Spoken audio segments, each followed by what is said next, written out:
Why is video kind of so neglected a lot of the time? Video is neglected because it's hard. It's harder to do.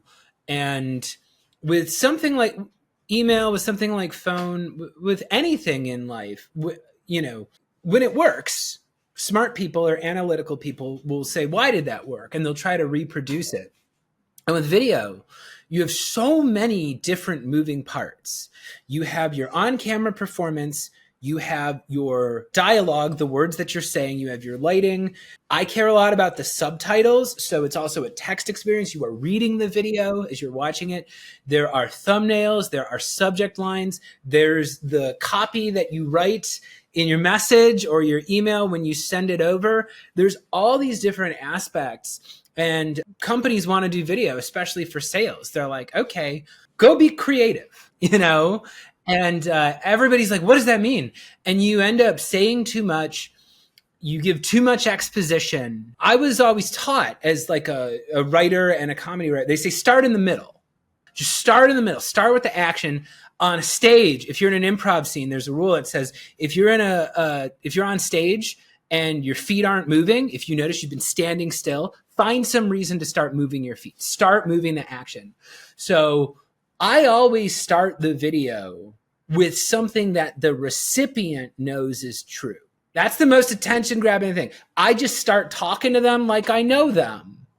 And in your case, I was talking about an episode you did, and I apologize. I'm going to share a little background on how I do outreach. So this was an example of I went through and I found a bunch of podcasts that guests that I've had on my show have been on.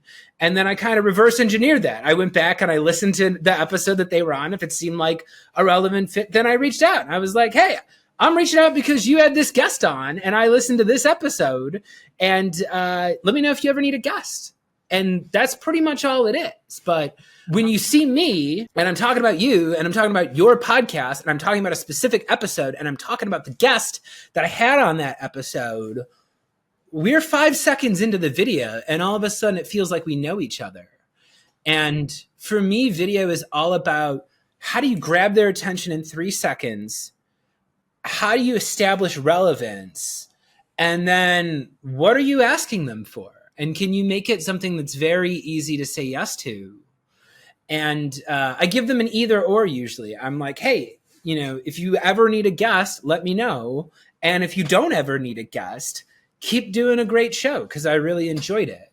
It's because I'm preparing for a safe landing if this goes badly. It's like a trapeze artist. The first thing they do is they teach you how to fall. Well, in video for sales, the first thing I'm doing is I'm teaching you how to get rejected. You know, I'm even explaining to you, here's what's going to happen if you say no.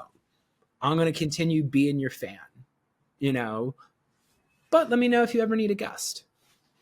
That's it. Nice and light and simple. It was, I think 30 seconds long was that video.